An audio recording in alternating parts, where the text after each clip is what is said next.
지금 여러분이 앉아있는 바닥을 한번 봤으면 좋겠습니다. 네, 바닥을 한번 보세요. 아주 멋진 장판이 깔아져 있죠. 멋지지 않나요? 나름 센스 있게 회색 벽돌 색깔의 장판이 깔아져 있습니다. 그 장판은 저와 한 전도사님이 옷을 버려가면서 구박을 받으면서 깔은 것입니다. 그런데 이 장판을 깔다 보니까 참 어려운 부분이 있었습니다. 참 어려운 부분은 규격이 맞지 않는 부분이 제 앞에 나타나는 것입니다. 여러분 옆에 보십시오. 저렇게 기둥들, 여러분 이런 기둥들은요 그냥 장판을 깔 수 없기 때문에 참 어려웠습니다. 주로 구석이나 코너들이나 이렇게 타원형 모형들 그 부분들을 만나면은요 여러분 연필과 자로 그어가면서 필요한 부분만 잘라내야 됩니다. 이때는요 여러분 손도 베고요 또 때로는요 무의식 중 가운데 욕이 나옵니다. 욕이 나와서 막 이게 얼마나 힘든지 추운 바닥에 잘 잘려지지도 않고 막 커터 칼날이 막 얼굴에 튀어가지고 나도 모르게 욕도 하고 그래서 회개도 많이 하면서 깔아진 것이 여러분들 바닥 위에 있는 장판입니다. 그러다 보니까 그 구석진 부분들은요 필요한 부분이 아주 미세하게 작은 부분들이 필요할 때가 있습니다. 그래서 장판은 아주 큰 정사각형의 모양이지만 필요한 부분, 아주 작은 필요한 부분 때문에 큰 장판이 버려지기도 합니다. 왜냐하면 큰 장판이 필요하지가 않게 되거든요. 작은 부분만 쓰면 큰 부분에는 잘라진 부분 때문에 쓰일 수 없기 때문에 그 큰 부분들은요 버려지기도 합니다. 초대교회에 건물을 짓는 형태도 참 이와 유사합니다. 건축자들은요 벽을 세우는 과정에서 어떠한 돌이 특정한 위치에 놓이기에 적절하지 못한 경우, 예를 들어서 정사각형의 모양의 돌이 필요한데 혹은 동그란 모양의 돌이 필요한데 그 모양에 적절하지 않은 경우, 혹은 크기가 맞지 않은 경우에는요 그 돌이 아무리 비싸거나 그 돌이 아무리 값어치 있는 돌이라 할지라도 건축자는요 버립니다. 나에겐 쓸모없기 때문에. 그런데 그 쓸모없게 버려지는 돌의 형태라든가 제가 쓸모가 없어서 조금 아주 아깝지만 그 큰 정사각형의 장판을 버리는 것과는 조금 다른 점이 있습니다. 그 건축자들이 돌을 버리는 형태와는요.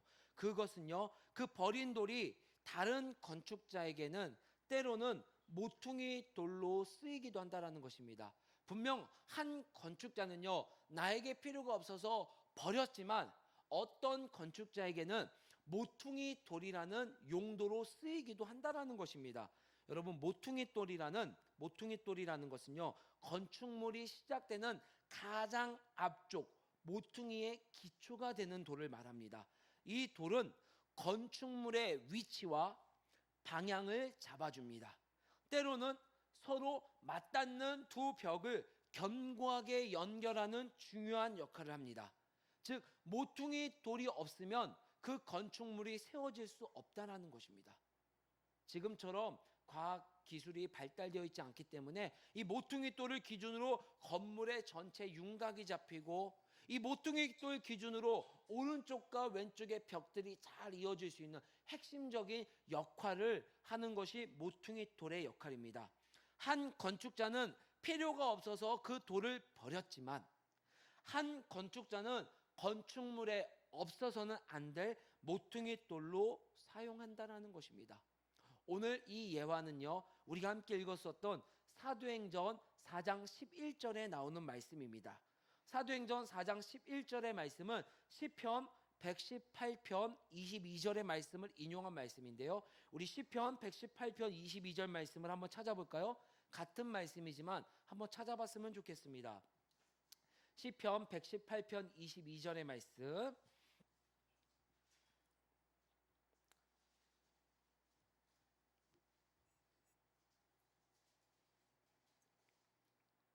118편 22절의 말씀 시작. 건축자가 버린 돌이 집 모퉁이의 머릿돌이 되었나니. 아멘. 베드로 사도가 이 시편 118편 22절의 말씀을 인용하면서 사도행전 4장 8절로 설교를 하는 부분입니다. 오늘 읽었던 본문이. 이 말씀은 시편 118편에 이러한 의미로 쓰였습니다. 당시 이방의 강대국들 사이에 놓였었던 그 시절 가운데 다윗의 혈통을 잇는 한 왕이 강력한 대적들에게 둘러싸여서 전쟁을 하고 있었던 상황입니다.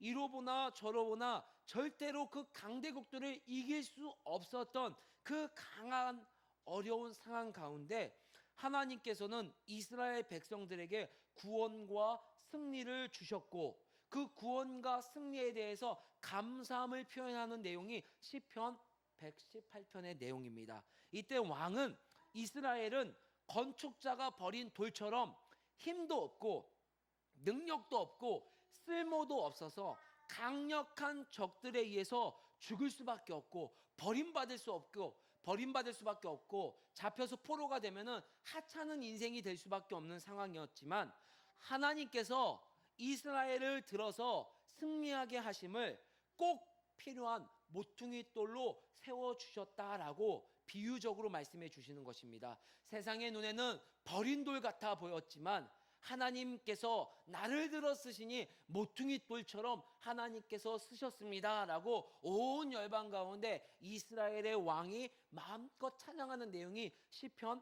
118편의 내용입니다. 이 말씀을 베드로는 인용해서 설교를 하는 것입니다.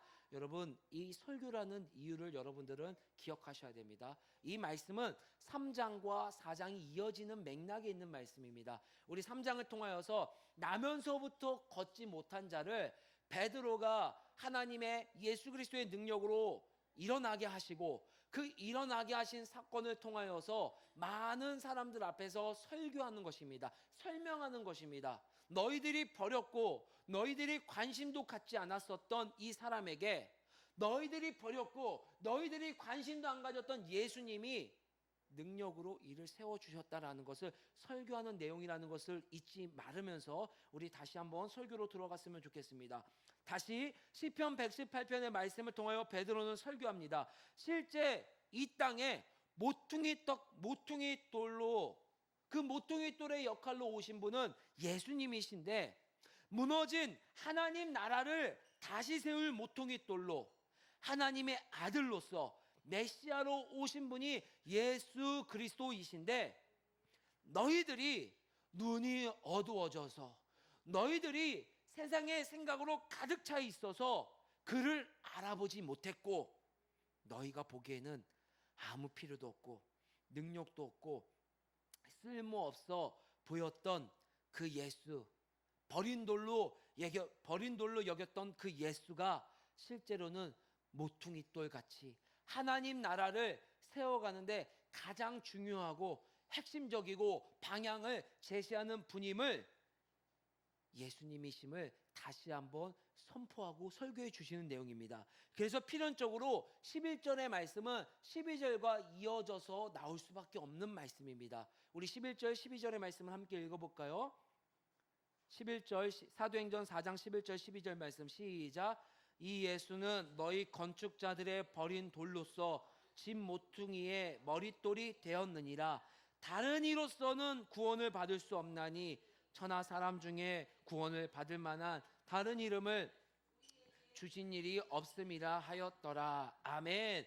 이 예수는 건축자들의 버린 돌, 아무런 보잘것도 없는 자였지만 집 모퉁이의 머릿돌이 되었다.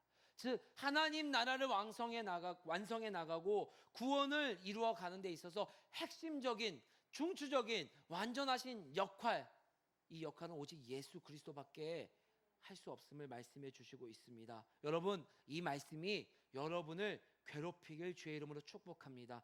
여러분, 이 말씀이 여러분의 심령을 찌르기를 축복합니다. 여러분, 우리가 교회 밖을 나가서 여러분의 각자의 삶의 자리에서 예수님을 오늘 함께 이스라엘 백성들과 똑같이 버린 돌로 여기며 살아갈 때가 참 많습니다. 여러분, 우리 인생 가운데서 예수님이 모퉁이 돌의 역할로 우리 인생의 방향을 정해주시고 인생을 설계해 주는데 그 첫 번째 돌이 되어 주셔야 되는데, 우리가 오늘 유대의 관리들처럼 수많은 사람들처럼 예수님을 버린 돌로서 여기며 살아갈 때가 참 많다라는 것입니다. 아이러니하게도 오늘 이 설교를 한 베드로 역시도 그 인생 가운데 예수님을 모퉁이 돌로 여긴 것이 아니라 버린 돌로서 여기며 살아갈 때가 참 많았습니다. 그래서 성경은 참 위대한 말씀인 것 같습니다. 그러한 모습들을 우리에게 적나라하게 보여주시고 있기 때문입니다. 누가복음 22장 55절로 57절의 말씀을 한번 찾아봤으면 좋겠습니다. 누가복음 22장 55절로 57절의 말씀,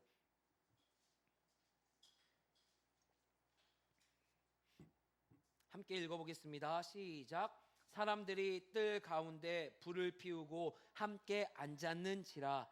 베드로도 그 가운데 앉았더니 한 여종이 베드로의 불빛을 향하여 앉은 것을 보고 주목하여 이르되 이 사람도 그와 함께 있었느니라 하니, 베드로가 부인하여 이르되 이 여자여 내가 그를 알지 못하노라 하더라. 아멘. 여러분, 이 초대교회가 있었던 당시에 여자들은요, 사람 취급도 받지 못했습니다. 그런데 베드로가 뜰 안에서 한 여자종이 자기에게 하는 말, 베드로 너도 지금 우리가 욕하고 우리가 버린 돌로 여기고 우리가 십자가에 못 박을 그 예수와 함께 있지 않았느냐? 이 여종, 누구도 귀 기울이지 않고 누구도 사람 취급도 하지 않는 이 하찮은 여종, 당시의 문학상으로. 그런데 그 여종의 말 한마디에 무서워서 57절에 베드로가 부인하여 이르되 이 여자여 내가 그를 알지 못합니다. 그는 내 인생에 있어서 모퉁이 돌이 아니라 버린 돌, 쓸모없는 돌입니다 라고 고백하는 것입니다. 여러분, 베드로는요 3년 동안 예수님과 함께 동고동락을 했어요. 때로는요 예수님의 말씀과 초자연적인 기적을 통하여 오병이어의 기적을 보고요, 앉았다가 일어나는 자도 보고요, 눈먼 자가 눈 뜨는 것도 본 실제 예수님과 함께 살아가며 하나님의 아들의 능력들을 경험했었던 베드로였지만, 아직도 여전히 베드로 인생에는 예수님이 모퉁이 돌이 아니라 버려진 돌로서 살아간 모습들을 보여주고 있습니다. 여러분, 정말 제가 이 말씀을 통해서 여러분에게 묻고 싶습니다. 여러분 인생의 모퉁이 돌이 예수님이십니까? 정말 여러분 인생에 예수님만이 여러분의 방향을 인도하여 주시고 모퉁이 돌로서 여러분의 인생을 설계하는데 설계자로서 예수님이십니까? 여러분, 이 질문을요 여러분에게 향해 있지만 저는 이 말씀을 질문하고 있습니다. 정말 내 인생에 예수님이 내 인생의 설계자이시고 모퉁이 돌의 역할이신가? 내 인생의 주거 걱정을 내려놓고 1년 뒤에 대출을 상환해야 됩니다. 다시 대출을 얻을지 못 얻을지도 모릅니다. 이 대출을 못 받으면 사택이 없어집니다. 이 주거 걱정 내려놓고, 자녀 교육 내려놓고, 친구들은 영어학원을 간다, 친구들은 수학학원을 간다, 친구들은 영어 캠프를 한다, 친구들은 좋은 롱패딩을 입고 제 정장보다 비싼 옷을 초등학생 친구들이 입고 다니더라고요. 참, 그런 자녀 교육을 내려놓고 살아갈 수 있을까? 저 자신에게 질문합니다. 조금 더 구체적으로 부끄럽지만 제가 이런 고백을 나누고 싶습니다. 제가 이 교회가 세워지면서부터 다음 세대 아이들을 품고 기도했습니다. 이 기도들을 우리 아내에게는요 잘 나눕니다. 여보, 우리 교회는 이렇게 됐으면 좋겠어. 여보, 우리 교회는 이 다음 세대 아이들을 품었으면 좋겠어. 왜냐하면요, 우리 아내한테는요, 우리 집사람에게는요 별 창피할 게 없기 때문입니다. 그런데 내년도에 우리 전도사님들과 다문화 및 다음 세대 아이들을 위한 사역을 놓고 이러한 사역을 놓고 기도해 줬으면 좋겠습니다라고 저를 사랑해 주시는 형제의 교회, 저를 사랑해 주시는 목사님에게는요 말하지 못했습니다. 제가. 왜냐하면 이런 거창한, 그들 눈에는 혹시 거창하다고 보일 수 있는 사역들을 한다고 해놓고선요 한 명도 신청하지 않으면 어떻게 하지? 내가 이러한 재능을 하나님의 사랑으로 나눈다고 했는데 한 명도 등록하지 않으면 어떻게 하지? 만약에 신청해도 딸랑 한 명과 2명 정도만 나오면 어떻게 하지라는 생각이 가득 차 있어서 나누지 못했습니다. 아마도 제 삶의 자리에서는 예수님을 버려진 돌로 여겨지게 하는 가장 큰 요소는요, 쪽팔림, 자존심, 남들에게 싫은 소리 듣기 싫은 모습들, 즉 제 자아가 너무나도 강했던 것 같습니다. 여러분 어떻습니까? 여러분은 예수님을 위해서라면 나의 창피함, 낮아짐, 오해함 감수하실 수 있겠습니까?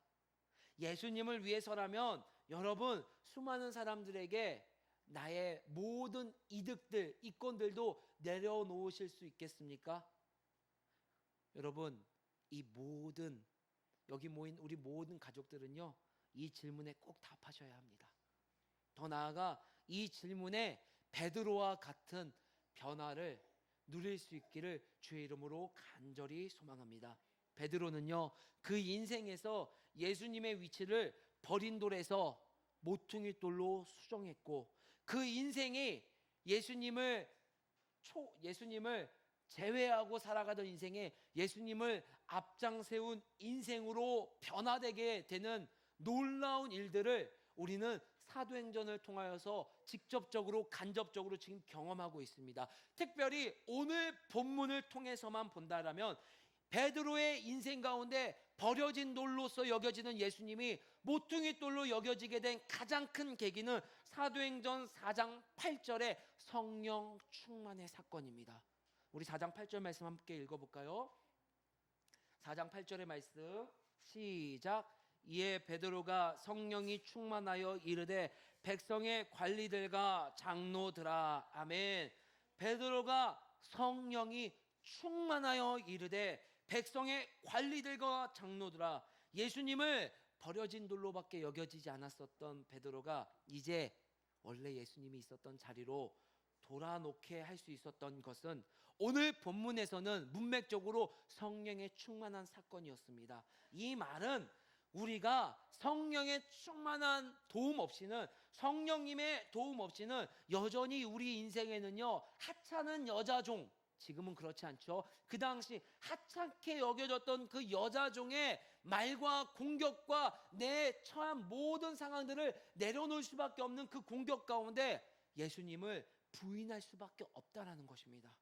예수님이 우리 인생의 방향을 가리키는 도구로 쓰이지 않을 수 있다라는 것입니다. 성령의 충만으로 말미암아, 성령의 도우심으로 말미암아 우리는 예수님을 모퉁이 돌로 선포하고 살아갈 수 있음을 베드로를 통해서 보여주시고 저와 우리들에게 질문하고 답할 수 있게 말씀해 주시고 있는 것입니다. 베드로의 변화된 인생을 볼까요? 그 첫 번째 모습은요 예수님에 대해서 담대해졌습니다. 예수님에 대해서 부끄럽게 여기지 않기 시작했습니다. 4장 13절 말씀 함께 읽어볼까요? 4장 13절의 말씀 시작. 그들이 베드로와 요한이 담대하게 말함을 보고 그들을 본래 학문 없는 범인으로 알았다가 이상히 여기며 또 전에 예수와 함께 있던 줄도 알고. 아멘. 베드로와 요한이 담대하게 말함을 보고, 우리말 성경에는요 담대하게를 용기 있게라고 표현을 했습니다. 이 말은 베드로가 예수님이 내 인생의 모퉁이돌이라고 원래 자리로 놓으려면 용기가 필요한 상황임을 말씀해주고 있다는 거예요. 그저 그냥 쉽게 예수님은 내 인생의 모퉁이돌입니다, 그저 내 인생의 예수님은 전부입니다, 내 인생은 예수님으로 거듭나졌고 예수님 믿으셔야 됩니다라고 쉽게 말할 수 있는 상황이 아니었다라는 것입니다. 5절로 6절 말씀 한번 우리 가족들이 읽어봐 주세요. 5절로 6절 말씀 시작.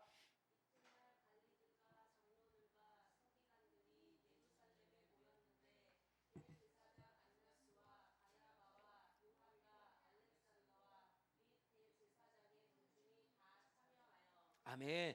예루살렘 가운데 베드로와 요한이 예수님이 우리의 모퉁이돌입니다 라고 말해야 되는 대상들은요 성전의 관리들, 장로들, 서기관들, 대제사장들이었습니다. 이들은 흔히 예루살렘의 사내들인 공회라는 곳에 멤버십들이 이 무리 가운데 포함되어 있었던 사람들입니다.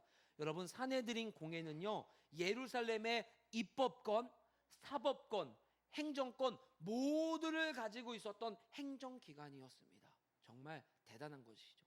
입법권이라는 건 뭐예요? 법을 만드는 사람들. 사법권은 뭐예요? 그 법을 행하는 사람들. 행정권은 뭐예요? 우리가 살아가는 데 필요한 모든 행정적인 절차들의 법을 만드는 사람들이라는 거예요. 어마어마한 권력과 어마어마한 힘들이 모여졌던 곳이 산헤드린 공회인데, 그 산헤드린 공회의 멤버십들 중에 베드로의 말을 들어야 되는 사람들이 있었다라는 것입니다.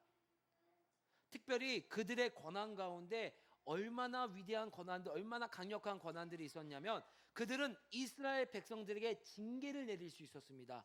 그 여러 가지 징계들 중에 4가지가 있는데, 첫 번째는요, 우리가 잘 아는 것처럼 바울이 맞았던 40의 하나 가만 태장, 즉 39대의 태장을 때릴 수 있는 그 권한이 그들에게 있었습니다. 여러분, 태장이라는 것은요, 우리가 쉽게 생각할 수 있는 게 아니에요. 우리가 학교 다닐 때 뭐 야자를 제꼈거나 학교 다닐 때 선생님의 말을 어겨서 그냥 칠판에 손대고 엉덩이를 한두 대 맞는 게 아니라 사람의 살갗이 찢어지고 장기가 상할 정도의 강력한 태장을, 강력한 벌을 말하고 있는 것입니다. 그것을 때릴 수 있는 징계를, 그것을 내릴 수 있는 징계를 산헤드린 공회에 가지고 있었던 권력이었습니다. 또 두 번째는요, 벌금형을 내릴 수 있었습니다. 또 예루살렘에서 추방할 수 있는 권한이 그들에게 있었고, 더 나아가서 그들이 내릴 수 있는 최고형은 사형이라는 집행을 할 수 있었는데, 그 집행을 할 수 있었던 것이 오늘 함께 모였었던 사람들에게 있었다는 것입니다. 베드로는요, 그들에게 말을 전하는 거예요. 베드로는 그들에게 자신을 전하는 거예요. 무슨 말을 전하는 것입니까? 유대인 지도자들, 당신들이요, 이렇게 징계를 내릴 수 있는 당신들이요, 법을 만들고 법을 행할 수 있는 당신들이요, 당신들 인생의 설계자로, 당신들 인생의 위치와 방향성을 가리키는 첫 돌로 있어야 하는 분은 당신들이 죽였던 예수님입니다. 그것을 말하고 있는 거예요. 잠언 28장 1절에 이런 말씀이 있습니다. 악인은 쫓아오는 자가 없어도 도망하나 의인은 사자같이 담대하니라. 이 의인이 담대할 수 있었던 건 무엇입니까? 성령 충만으로 말미암아 베드로의 인생에 그 모든 나를 해코지 할 수 있는 상황. 혹시 여러분들에게 장학금을 못 줄 수 있는 사람, 혹시 여러분들에게 장학금을 금지할 수 있는 사람, 혹시 여러분 인생 가운데 목사직을, 안수직을 줄 수 있는 사람, 혹시 여러분 인생 가운데 대출을 내려줄 수 있는 사람, 그 모든 권한을 가진 사 앞에서 내 인생의 방향성을 제시하는 분은 예수님입니다. 랍비들 당신이 아니라, 당신들의 법이 아니라, 우리 인생 가운데 예수님에 대해서 담대해질 수 있는 귀한 복된 우리 가족들 되기를 주의 이름으로 소망합니다. 두 번째로는요, 우선순위의 변화입니다. 뭐 많이 들으셨을 거예요, 제 설교 가운데.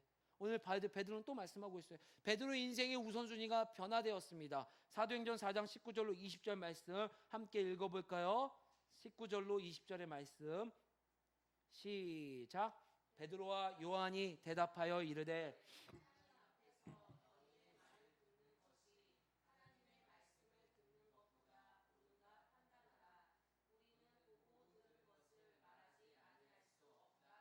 아멘. 그들 인생 가운데 하나님의 말씀보다 더 앞서고 있었던 수많은 전통들, 수많은 관습들, 그 관습들 앞에서 베드로와 요한은 말하고 있습니다. 내가 너희의 말을 듣는 것보다 하나님의 말씀을 듣는가 너희들 스스로 판단해봐라. 그러면서 이렇게 말합니다. 우리는 보고 들은 것을 말하지 아니할 수 없다 하니. 여러분 인생의 우선순위는 어떤 것입니까? 하나님의 말씀이 우선순위입니까? 아니면 어떠한 다른 것들이 여러분의 우선순위입니까? 혹시 우리 자녀들이 있는 아빠가 있으니까 자녀들이 우선순위입니까? 혹시 학업을 하고 있는 전도사님들이 있으니까 성적이, 학업이 여러분의 인생의 비전이 우선순위입니까? 물론 그런 것들 너무 중요합니다. 하지만 성경은 늘 우리에게 말하고 있습니다. 우리 인생의 우선순위는 하나님 말씀이어야 함을. 그래서 우리 전도사님들 어떠셨습니까? 하루 동안 말씀 읽는 게 즐겁고 막 기쁘고 너무너무 쉬웠습니까? 저에게는 어제 고비가 왔었어요.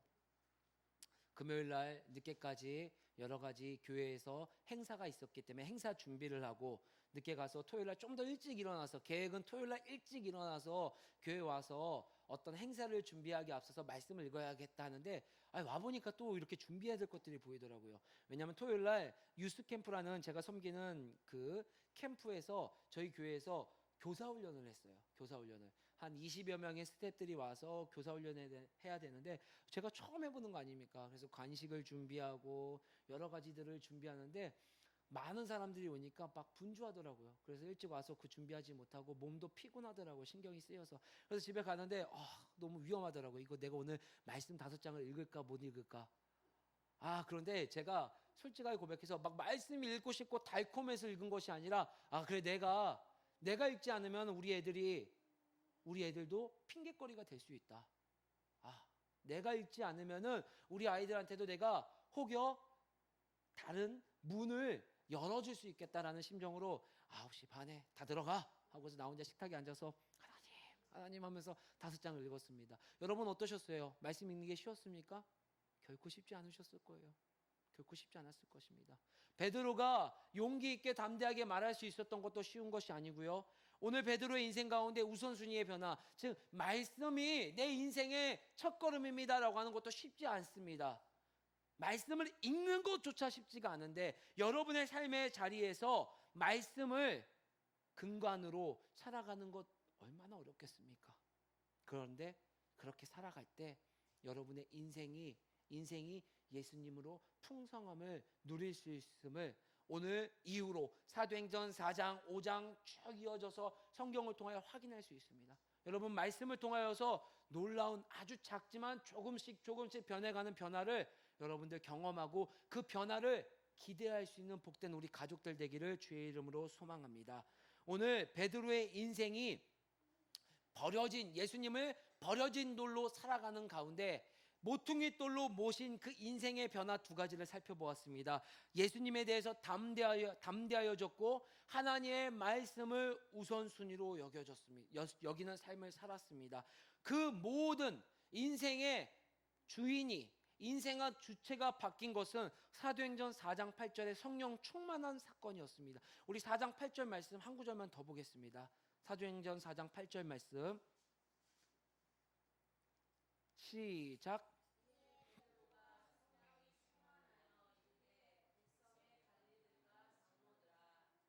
아멘.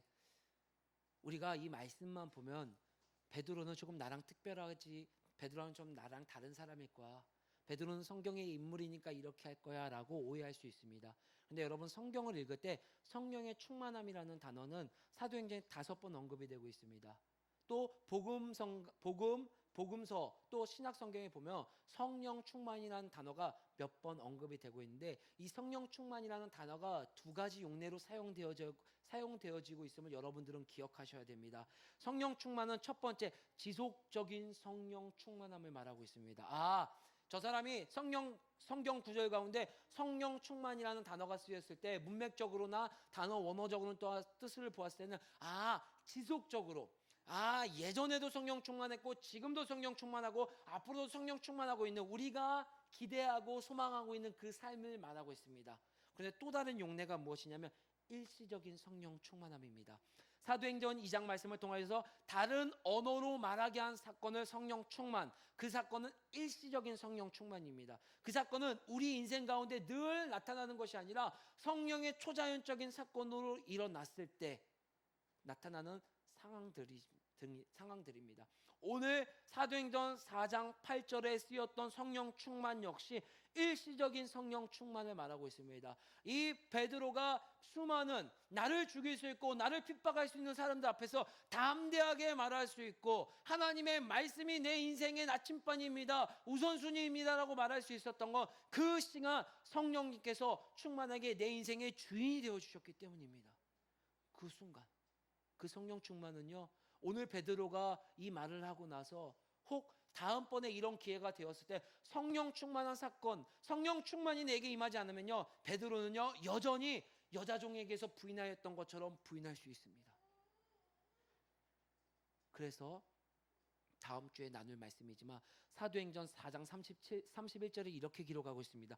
빌기를 다함에 모인 곳이 진동하더니 무리가 다 성령이 충만하여 담대히 하나님의 말씀을 전하니라. 아멘. 빌기를 다함에 사도행전 2장 4절, 4장 31절, 9장 17절 또 두 구절에 더 쓰였던 성령 충만은 일시적인 성령 충만, 즉 내가 하나님 앞에 무릎 꿇고 기도하며 내가 말씀을 읽으며 하나님 앞에 나아가는 것은 무엇입니까? 성령 충만을 기대하는 것입니다. 성령 충만을 통해서 다른 언어를 말하고 수많은 초자연적인 역사가 드러나는 것이 아니라 성령 충만을 통하여 내 인생에 버려진 돌로 남겨진 예수님을 모퉁이 돌로 세울 수 있도록 기도했다라는 것입니다. 그래서 성령이 충만하여 담대히 하나님의 말씀을 전하는 이스라엘 백성들의 모습, 우리들의 모습을 여러분들이 발견하셔야 된다라는 것입니다. 여러분 인생에 버려진 돌로 저 구석에 다락방에 숨겨져 있는 예수님을요 꺼내십시오. 꺼내셔서 모퉁이 돌로 건축의 첫 초석으로 예수님을 다시 올려놓을 수 있는 우리 가족들이 되기를 주의 이름으로 소망합니다. 그 놓을 수 있는 힘은요 여러분에게 없습니다. 성령 충만하여 오늘 혹 아니 예전에 여러분들의 인생에 모퉁이 돌이었었다라고 할지라도 그 다음은 여러분이 장담할 수 없습니다. 그렇기 때문에 여러분 성령 충만을 사모할 수 있는 우리 가족들 제가 되기를 소망합니다. 말씀 읽는 거 여러분 정말 포기하지 않으셨으면 좋겠습니다. 오늘 못 읽을 수도 있어요. 혹 내일 못 읽을 수도 있어요. 절망하지 마십시오. 그 다음날 읽으시면 돼요. 그 다음날 기도하시면 됩니다. 그걸 포기하지 말고 오늘 베드로와 요한처럼 학문 없는 사람이라고 사람이 손가락질하고 배움도 짧은 사람이라고 손가락질하고 세상에 기대함이 아무것도 없었던 자였지만 하나님 나라에서는요 하나님 나라에서는 기대주고 하나님 나라에서는요 챔피언입니다. 베드로와 요한이. 우리도 그렇게 세상에서는 학문 없는 범인이라는 소리를 듣는다 할지라도 내 인생의 모퉁이 돌로 예수님을 모실 수 있고 그렇게 살아갈 수 있는 저와 우리 가족들이 되기를 주의 이름으로 소망합니다.